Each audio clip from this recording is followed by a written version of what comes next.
WRS. You can watch us at stltoday.com. Follow us on Twitter at McGraw Millhaven. Yell at us on Facebook. And you can also make comments on Twitter.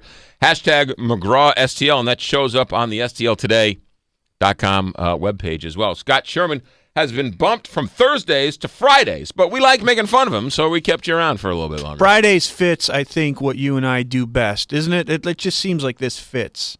The perfect way to end the week. All right, fair enough. Plus, I don't have a choice. Explain to me this Larry Connors thing in terms of this retaliation now, because this is kind of a big deal. Yeah, I mean, we can debate the merits of whether or not age or, in the last case, race or gender had something to do with the reason for him getting terminated. But what's really important in all kinds of discrimination cases is that the person that makes the complaint is not retaliated against. We like whistleblowers. We want to protect them. We don't want people to get railroaded. We don't want them to get blackballed out of their industry.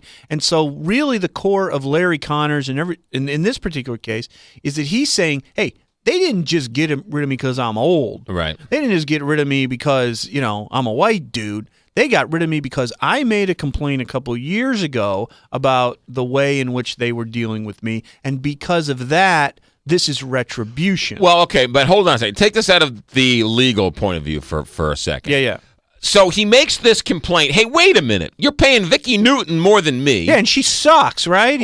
She was fine, I guess. I think he's saying that. Well, whatever. I mean, I'm Larry Connors. No. But I think he's saying I've been here 25 years. That's right. Vicki Newton comes into town. You're paying her more money than me. In the face of the station, man. And so there's something inherently wrong with this. Yeah. And I'm losing out on these news stories to younger people who aren't as experienced as I am. So he files a complaint quietly. This complaint is resolved. And according to the newspaper, the Post-Dispatch, in the story there, these complaints were dismissed by the authorities. Correct? Yeah. I mean, there's a two-prong approach. There's this administrative thing. You make the complaint with the Missouri Human Rights or the EEOC, and then it goes to sort of a mediation, and it doesn't get filed in court, so it's not really public. Right. It just can, most of the time, it will get hashed out amongst the parties. And according to the paper today, these get resolved. They come back and say, sorry, there's no evidence, there's nothing, your complaint has been dismissed. Then Channel 4... Or they settled it. Whatever it was, it's resolved. It's resolved. Okay, so we don't know if Channel 4 is like, all right, you're right. Give them a little jack and go away. Right. But then it mustn't have been too bad, or the feelings mustn't have been that bad, because they then signed Larry to a 2-year contract. Money heals a lot of insult. So he signs the contract. Sure. For 2 years. He then goes to... He has some type of shoulder surgery or something. And he goes away for a couple of weeks. Meanwhile, Steve Savard, who it's a good thing TV screens are now widescreen, or you couldn't get all of his shoulders into the picture. The guy's getting bigger just looking at him. So he comes in, the ratings go up. Then they're like, whoa, wait a minute, Savard's now going to be our anchor. What are we going to do with Larry? Larry then puts his foot in his mouth with this whole Facebook debacle, giving Channel 4 a reason to get rid of him. At least they use that as their reason. Now, are they going to have to pay him on his contract? I think so. I didn't read it, but I don't think you saying something and exercising a free speech right is grounds to be terminated from your contract without being paid.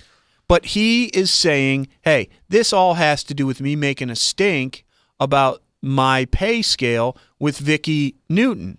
And he made the claim, because it came out in this claim, that it was that particular Vicki Newton issue. It's not about Vicki Newton, that they were paying him less because of gender and race, which is weird for a white dude. Right. Usually white dudes don't make that claim. Doesn't mean it's not true. Right. Well, it's if a black woman is making more money than you and she just came on the scene and you've been there 25 years and you're not making the same, let's have the roles reversed. Let's say Vicki Newton was there 25 years, and some young upstart named Larry Connors shows up, and you're paying Larry Connors more than the experienced 25-year veteran black woman, Vicki Newton. Vicki Newton would have a claim saying, hey, wait a minute, why are you paying this new guy more than you're paying me? You're not paying me the same because I'm a black woman. That's right. And it's important to say that these laws they work both sides of the street. So it's just as legitimate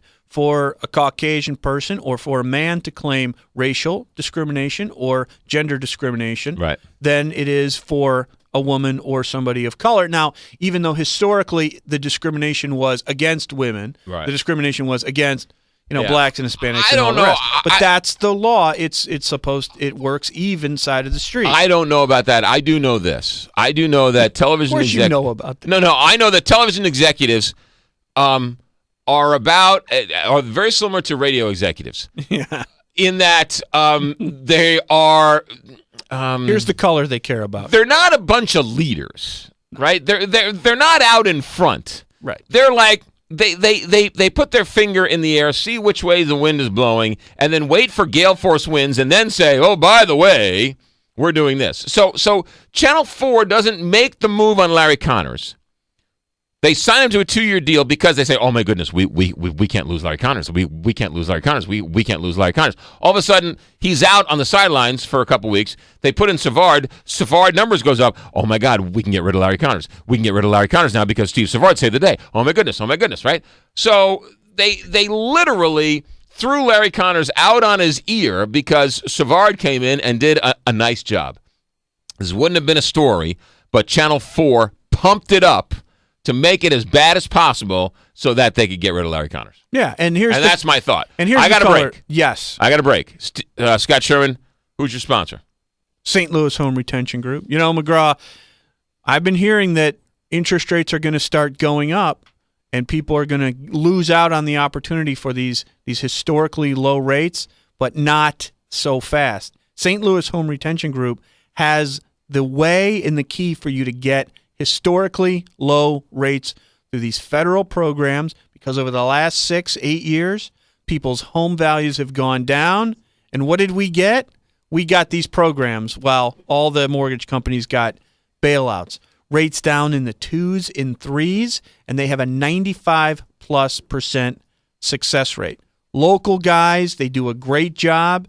They will help you. And if you're not eligible, they'll tell you, hey, we don't want to take your money. But if you are eligible, you will save money. St. Louis Home Retention Group. 636-527-5121, 636-527-5121, or stlouishomeretentiongroup.com.